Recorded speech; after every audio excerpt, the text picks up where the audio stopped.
Halo guys, jumpa lagi ya di channel Candle to Candle. Saya doakan teman-teman selalu sehat dan rezekinya banyak. Amin. Video ini sangat penting ya guys ya, karena berkaitan dengan proses pembentukan mindset, terutama bagi kita yang baru belajar trading ya. Jadi usahakan nonton sampai akhir supaya tidak keliru dalam menarik sebuah kesimpulan. Oke, langsung aja. Ada mentor X ya guys ya. Nah, ini dalam tanda petik ya, mendewakan yang namanya ini guys, backtest. Alasannya backtest ini berkaitan yang namanya data ya guys ya. Nah, data itu adalah representasi dari histori yang sudah pernah terjadi ya. Apalagi kalau datanya itu panjang ya, banyak, 5 tahun bahkan 10 tahun. Nah, itu lebih bagus ya. Sehingga data yang baik ini nanti kita bisa memutuskan metode tersebut cocok buat kita gunakan untuk trading nanti. Nah, alasan ini apakah make sense? Saya jawab absolutely yes guys ya. Jadi untuk belajar trading ini backtest itu perlu kalau saya ya. Lalu ada mentor Y ya guys ya. Nah, mentor Y ini berseberangan ya. Dia dalam tanda petik mendewakan yang namanya forward test ya. Nah, forward test ini itu berkaitan dengan jam terbang guys. Nah, jadi kita disuruh latihan yang banyak ya guys ya. Alasannya simple ya. Semua orang profesional itu butuh jam terbang yang sangat tinggi. Analogi mudahnya petinju profesional. Kalau dia nggak masuk latihan ke dalam ring untuk meninju dan ditinju, pada saat pertandingan dia akan gemetar guys. Pesepak bola profesional dia harus masuk ke lapangan ya, turun ke lapangan untuk menendang dan ditendang. Nah, kalau kita yang belajar trading guys, ya harus masuk market guys. Kita harus latihan entry yang banyak supaya kita ini ya, merasakan market ya. Feel the market. Kita berteman dengan market gitu loh. Nah, apakah alasannya seperti ini tuh make sense? Saya pribadi menjawabnya yes, absolutely yes. Jadi ini juga sangat penting guys. Cuman menurut saya ya guys ya, ini hanya pantauan saya saja ya. Ada yang bersikap ekstrim kepada dua cara pembelajaran ini ya.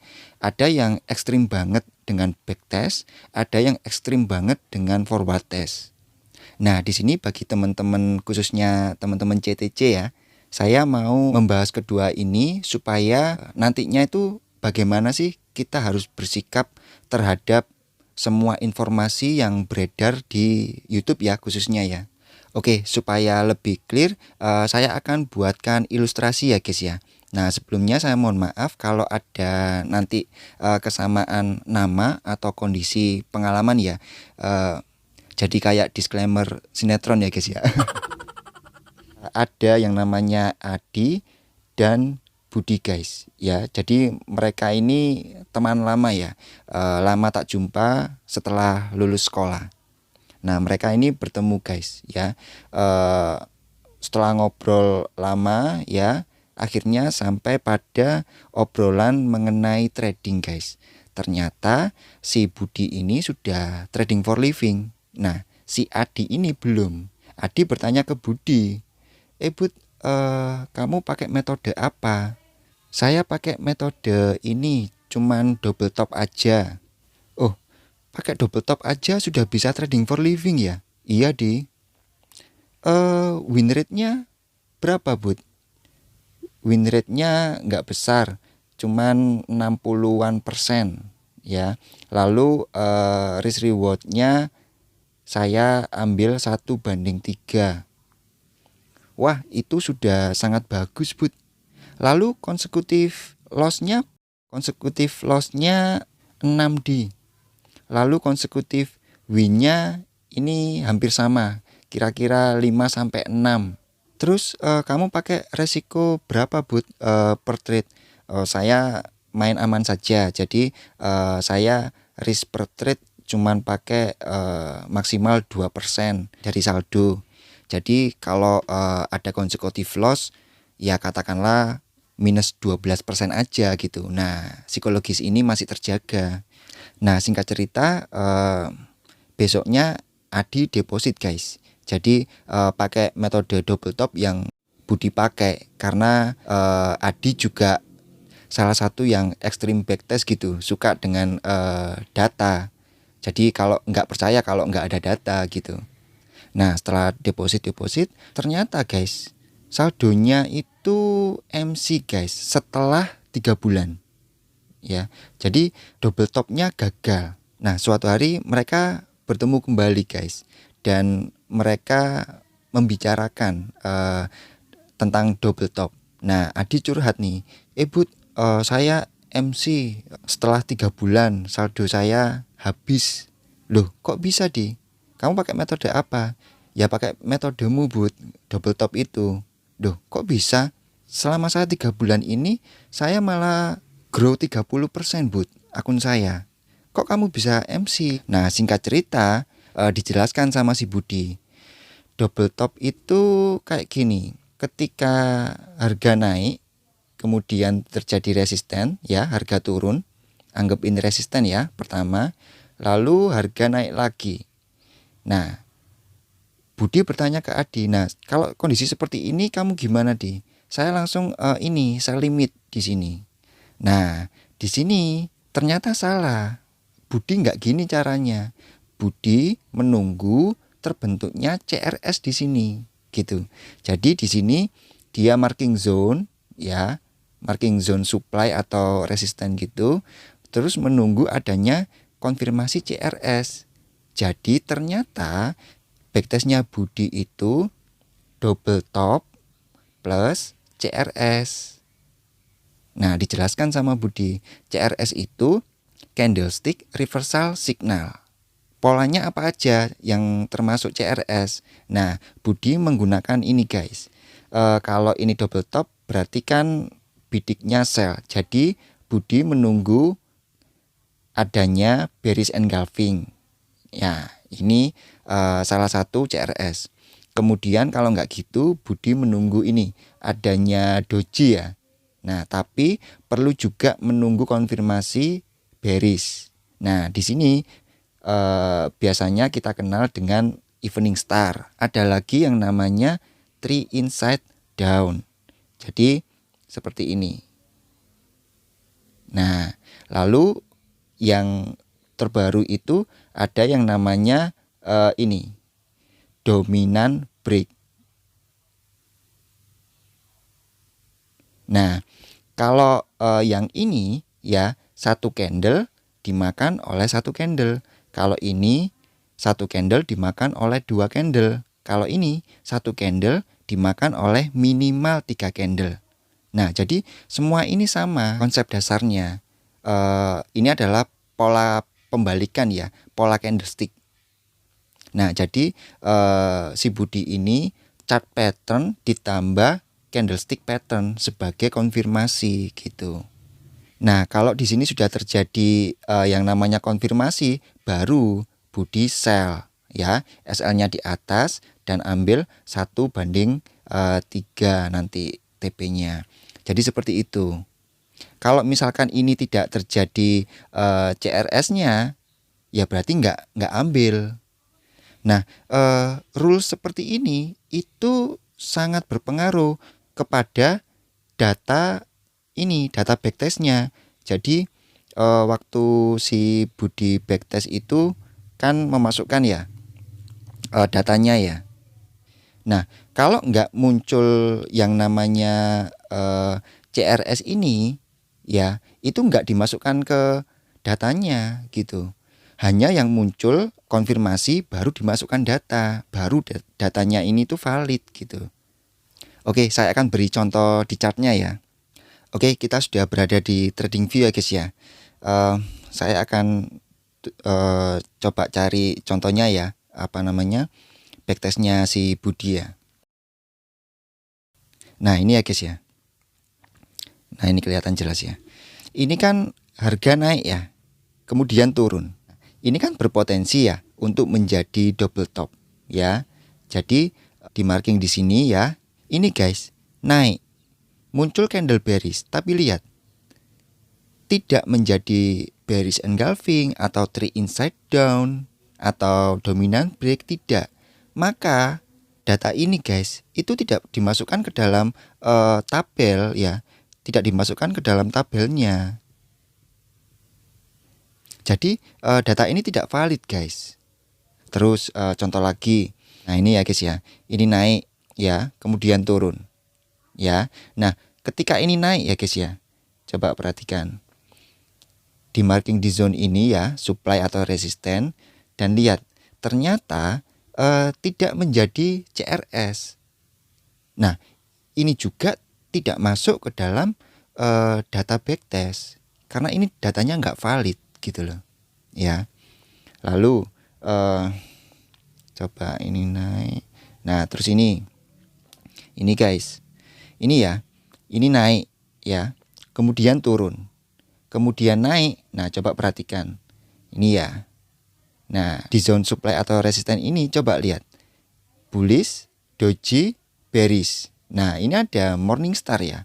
Nah ini dimasukkan ke data backtestnya gitu, karena ini data yang valid gitu. Jadi untuk backtest pun kita harus tahu nih data yang mana yang valid, data mana yang tidak valid. Karena kalau data yang nggak valid dimasukkan, nah itu bias nanti. Akan menjadi masalah kalau kita nggak tahu ya mana data yang valid, mana yang data yang tidak valid gitu loh. Coba cari contoh lagi ya. Nah ini ya guys ya, contoh ini naik ya, kemudian turun. Nah naik nggak sampai ini ya, zonnya ini ya, supply-nya ini ya. Oke, lalu dia masih turun kemudian naik. Nah ini kan berpotensi ya untuk menjadi double top ya, puncak 1 sama puncak 2. Nah coba lihat, ini ada bearish engulfing ya, terus ketambahan ini ada dominant break. Dari bearish engulfing pun ini sudah valid datanya. Ini sudah ada CRS. Nah ini guys dimasukkan dalam formulir data backtestnya ya. Ini masuk karena data ini valid. Tapi lihat ini gagal. Contoh ini data entry yang ke 52, nah gitu ya. Tapi ini hasilnya loss. Nah gitu. Tapi data ini tuh valid guys. Nah data-data yang tadi di depan tadi itu nggak valid, jadi nggak masuk, nggak boleh masuk di sini. Jadi backtest pun ada caranya guys. Nah ini ya guys ya, kesimpulan yang bisa saya ambil ya, jangan ya, karena kita nggak tahu guys rulesnya orang tersebut gitu loh. Jadi teman-teman wajib untuk backtest sendiri. Coba lihat itu TF. TF itu mengajarkan tradernya itu untuk backtest metodenya sendiri gitu. Nggak mungkin si TF itu memberikan data backtestnya TF sendiri. Nah itu percuma gitu. Kalian nggak tahu metode yang dipakai itu yang bagaimana gitu loh. Jadi mereka diajari cara backtest yang benar, cara menarik data yang benar gitu guys. Kita bantu tuntun orang satu persatu sampai punya metode sendiri. Benar. Apapun kita bantu. Ya. Jadi memang backtest ini adalah pekerjaan yang mandiri guys. Tidak bisa diwakilkan ya istilahnya ya gitu. Lalu kesimpulan yang kedua, pastikan ya paham mengenai pola atau metode atau strategi yang teman-teman akan backtest gitu loh. Jadi satu segini aja ya. Nah kayak gitu guys ya. Wah sebentar lagi banyak yang akan backtest ini nih, double top plus konfirmasi CRS-nya atau nanti double bottom. Nah jadi pola yang sesimpel double top aja itu akan berbeda perspektif di masing-masing trader ya guys ya. Jadi kedua ini guys, backtest dan forward test ini itu pekerjaan mandiri guys ya. Teman-teman nggak bisa pakai data backtest orang lain. Teman-teman juga nggak bisa yang latihan itu orang lain terus teman-teman yang profit, nggak bisa guys ya. Jadi saya rasa semua teman-teman akan setuju sama saya kalau ingin menjadi seorang trader ya, itu harus mandiri gitu. Nah, langkah pertama yang perlu kita lakukan ya belajar ya, pahami metode-metode yang ada gitu. Pelajari dulu aja metode A, metode B, metode C. Pelajari dulu nggak apa-apa. Tapi pelajari sampai sedetail-detailnya gitu. Supaya teman-teman memahami. Nah, lalu pilih metode mana yang gampangnya yang teman-teman anggap paling mudah lah gitu. Nah, banyak teman-teman yang di grup sudah input ke saya menemukan metodenya sendiri-sendiri guys ya. Jadi melalui video-video SMC, Vibo Musang, lalu Fantastic Five itu ada yang di-combine, ada yang lebih disederhanakan, ada yang pokoknya macam-macam lah. Intinya banyak input ke saya sudah menemukan metode sendiri gitu loh. Nah, itu saya sangat bersyukur sekali teman-teman bisa seperti itu gitu. Mantap ya. Ya oke. Jadi dari penjelasan di video ini saya berharap teman-teman tidak terlalu ekstrim pada satu pengajaran ya. Oh ya, terakhir ya, contoh seperti yang forward test ini itu kalau saya lihat ya, ini pendapat saya aja ya guys ya. Contoh Master Ahmad Daniel itu lebih cenderung ke forward test ya guys ya. Latihan terus, jam terbangnya itu sangat tinggi ya. Terlihat dari gayanya trading itu yang berani entry ya, itu melalui tahapan latihan guys gitu. Nah, kalau teman-teman backtest metodenya atau strategi yang digunakan Master Ahmad Daniel, sulit loh guys ya. Ada SND, ada QM, ada apa namanya EO ya, Divergent. Terus kadang-kadang juga pakai BBME. Nah, gimana cara backtestnya? Nah, saya rasa Master Ahmad Daniel itu jam terbangnya yang ditingkatin ya. Beliau memilih untuk latihan gitu loh, untuk merasakan market. Jadi jika ingin tahu kebiasaan market, ya latihan entry yang banyak. Nggak ada cara lain guys gitu. Kesimpulan sederhana saya ya cuman dua ini aja guys ya. Jadi jangan memakai data backtest orang lain guys. Sebenarnya sih boleh ya teman-teman pakai data backtest orang lain, seperti contoh Adi dan Budi tadi. Tapi dua ini guys, bener-bener pastikan ya, pastikan paham betul ya pola atau metode yang di backtest itu bagaimana, rulesnya bagaimana gitu. Kalau teman-teman menelan mentah data backtest orang lain, nah itu berbahaya guys. Teman-teman harus tahu dulu rules yang dibuat untuk mendapatkan data backtest tersebut. Oke, segitu dulu aja ya. Semoga video ini bermanfaat. Sampai jumpa di next video. Saya doakan teman-teman selalu sehat dan rezekinya banyak. Amin.